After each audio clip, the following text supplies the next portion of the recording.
This is Twit.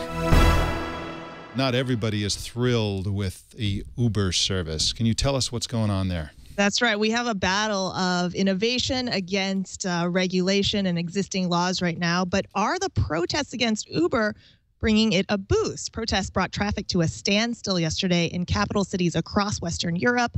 But Uber is saying that actually led to an 850% jump in signups of new users.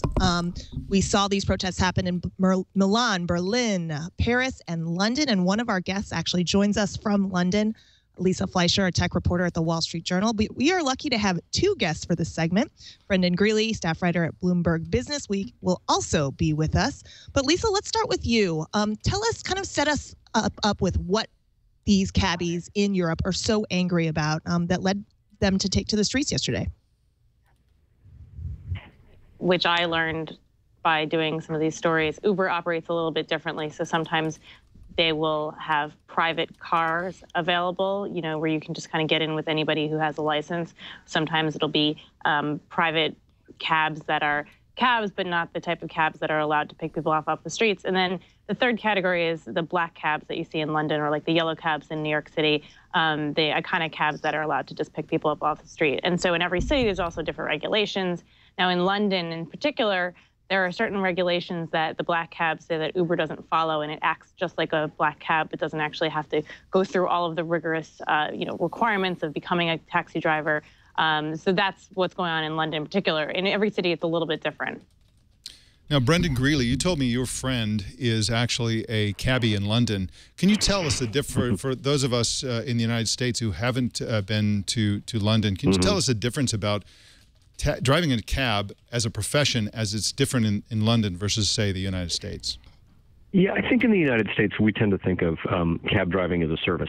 It's just it's a pulse and two hands on the wheel, and we have very low expectations of the professionalism of a cab driver. If you've ever taken a cab in Washington D.C., actually, you're pretty much always on your own as far as navigating.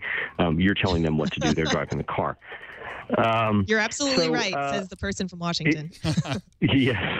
So in, I mean, they don't know how to get to the Capitol building sometimes.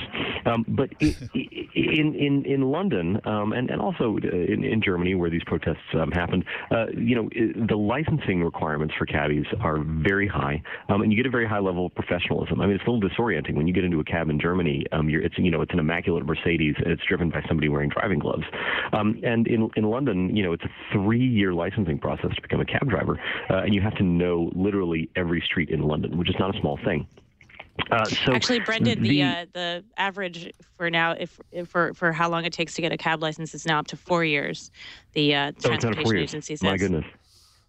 So, and again, I'm not making any sort of value judgment on whether that's a good thing or not, but I can sort of see why it is that the cab drivers would be so exercised about this. And sort of my understanding of what their chief frustration is that if you are an Uber driver, you don't have to pass these same licensing requirements. So as far as they're concerned, one of two things has to happen. Either the Uber drivers have to start passing this licensing requirement, or they need to change the licensing requirement.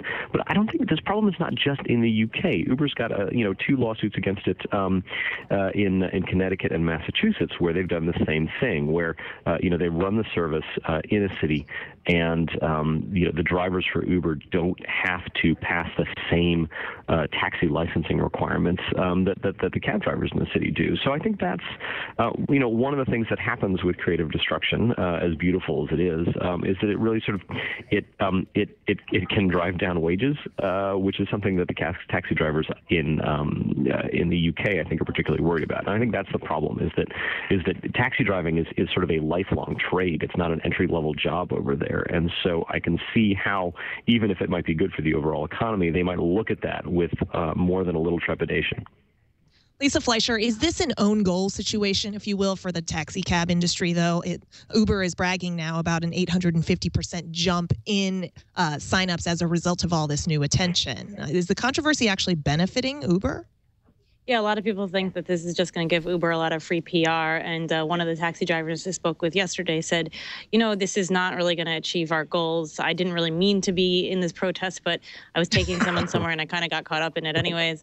But the difference is that the taxi drivers say that they're not, in London anyways, they say they're not protesting Uber itself, but they're protesting the transportation agency that's not enforcing the rules. And one of the other rules that is sort of particular to London is that only black cabs are allowed to have meters in cars, and meaning like the car is equipped with a taxi meter that figures out the fare.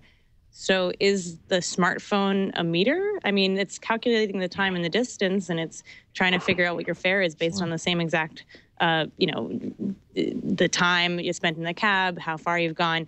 But because it's not somehow technically attached to the engine, it's not a meter under the law. Anyway, that's what they're trying to figure out here. Lisa Fleischer, a columnist for Forbes, who's a British, his name is Tim Worstall. He wrote that the taxi drivers actually fear that Uber will end their, quote, cozy little guild arrangements that protect their incomes as they face the creative destruction of an innovative disruptor. Do you agree with the tone of that? I mean, essentially, based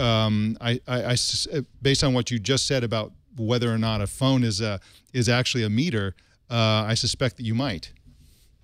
Well, I think that what you're seeing now is you're seeing technology come in and try to fill in gaps that regulations that were created or laws that were created 20 years ago at times just never really intended to address. And we see this all the time in various industries, and this is just the example of it happening in the taxi industry. I mean, I had a friend yesterday say to me, well, they should just have some sort of phase out period for the requirement to know all the streets of London. It's not fair that like Google Maps can come in and just wipe these people's profession off the face of the planet. So you have that that point of view as well. And then, you're certainly people who think that, look, you're just trying to block technology and block improvements. I mean, the interesting thing in London is that the cab drivers will say, hey, we've got no problem with technology. We have no problem with, apps or whatever. I mean, they're very happily working with some other apps that they say follow all the rules and regulations. They just, in particular are annoyed about certain aspects of Uber.